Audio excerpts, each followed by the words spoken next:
In our current cultural contemporary moment, where we live and die by our cultural expressions via the digital cut-paste, Barry Krammes is an unapologetic assemblage artist. And I say unapologetic here because in some art circles, the term is now regarded as an old-school art practice, or at the least considered as an analog version of how we communicate today. But as we are so thoroughly saturated in the pixelated surface of the screen and the appropriative hashtagged 140, now 280 characters per tweet, it is refreshing to pronounce explicitly what Barry has been doing all this time. My last essay on Barry's work that I wrote for Image magazine over a decade ago was an exercise in re-evaluating his practice within the framework of psychoanalytic theory.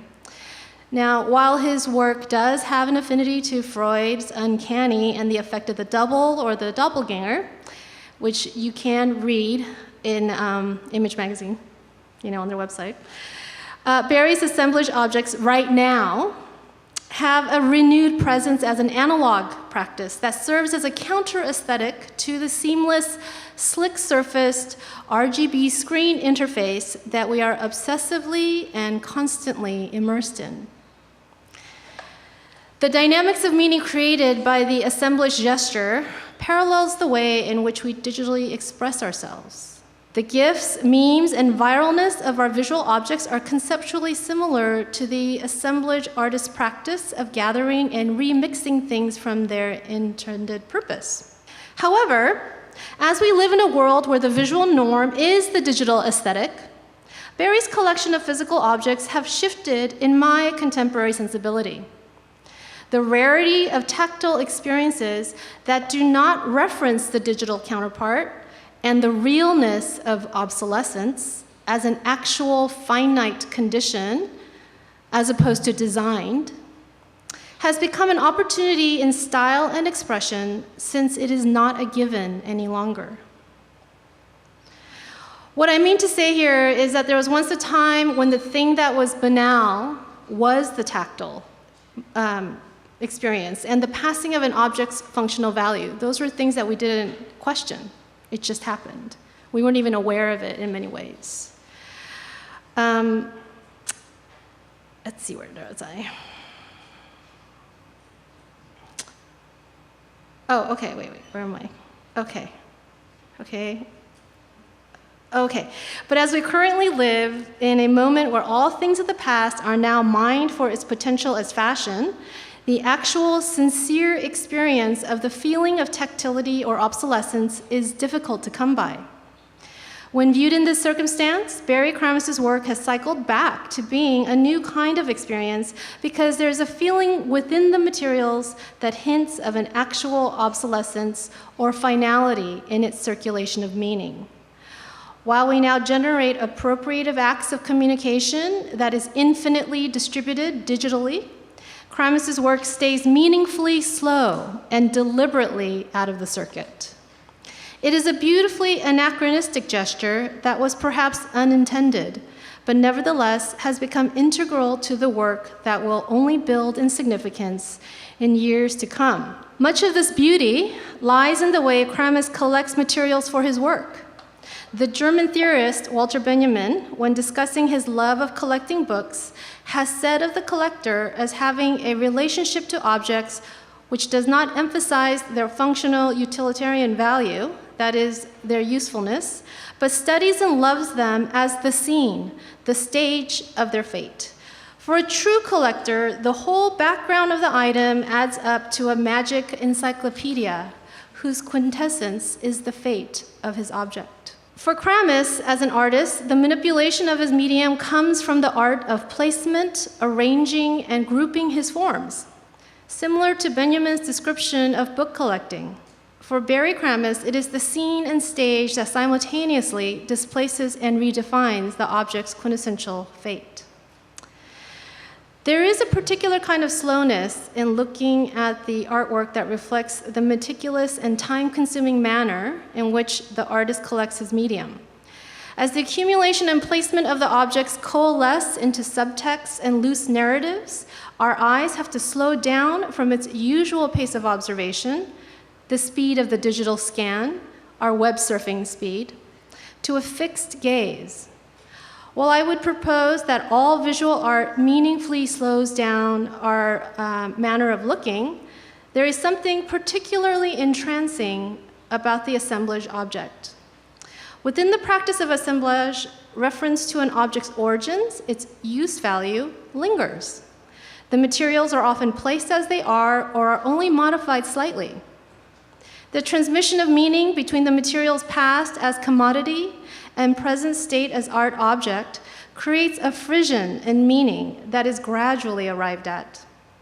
The objects that comprise of Barry's work are a collection of varied things: wooden puppets, vintage Indian fabrics, the wayward off-brand Barbie doll, that over time went from being passé discards to vintage, and finally, antiques. As the objects age and their commodity value degrades over time, the sense of the artifact takes form and the artworks that are comprised of these collected materials begin to shift. Their outmoded cultural meanings give way to deeper subtexts that reference archetypes, legends, and myth. They move from a kitsch value to that when initially selected, they move from a kitsch value to becoming mysterious or ancient objects. There is an art to collecting ready-made goods that when initially selected are without obvious intention. Barry has an amazingly reflexive understanding of objects as they lie precariously between the state of meaningfulness and their gradual erosion into a state of cultural obsolescence. An astute collector of things, Barry is able to select objects that are at the edge of their significance, on the verge of becoming culturally empty in meaning and open to being redefined. The materials collected are not limited to physical objects, but to memories, ideas, and images that grow together in Krammes' studio. Their cohabitation over a long duration of time, sometimes it will take years before one of the objects in Barry's collection becomes part of an artwork, serves as a kind of semiotic fermentation. As they occupy the artist's space, the collected objects seem to organically grow with and upon him, so much so that there never seems to be finality to the works, but always are in a state of constant negotiation. The images here that I'm showing you are his collection of texts, images that he has gathered over the years that are source material for his ideas. It's actually in the gallery now, and I would encourage you to look at it. Let's see. The pieces that I've written about in the past have been reworked and will be negotiated in the future as the visual conversation between the artist and his collection continues. This organic relationship is noticeable in the way the assemblage pieces live in his home studio. What you will see installed in the gallery exhibition today is somewhat of a technical feat, and I say kudos to Jeff Rao for being able to do that, as the pieces were created without consideration of their portability. You guys know. Some of the artworks are created and housed in rooms with doors too small to move them out. Moreover, as Barry has related to me in our conversations, his process is a way of life through which he interpolates the complexities of living and the condition of being. The artist Joseph Cornell, in describing his own practice, referred to his habit of collecting cuttings and photographs as a clearinghouse for dreams and visions that is part research project, part devotional act. Cornell's sentiment resonates with Krammes' own practice of collecting and reconstructing objects. His work method and the materials are in many ways organic to him, so much so that to take them out of their place of origin would be akin to a surgical removal. When viewed in this light, the exhibition of Barry Krammes' work becomes an intimate excavation, or perhaps dissection, for the viewer into a deeply personal state that is laid bare before us.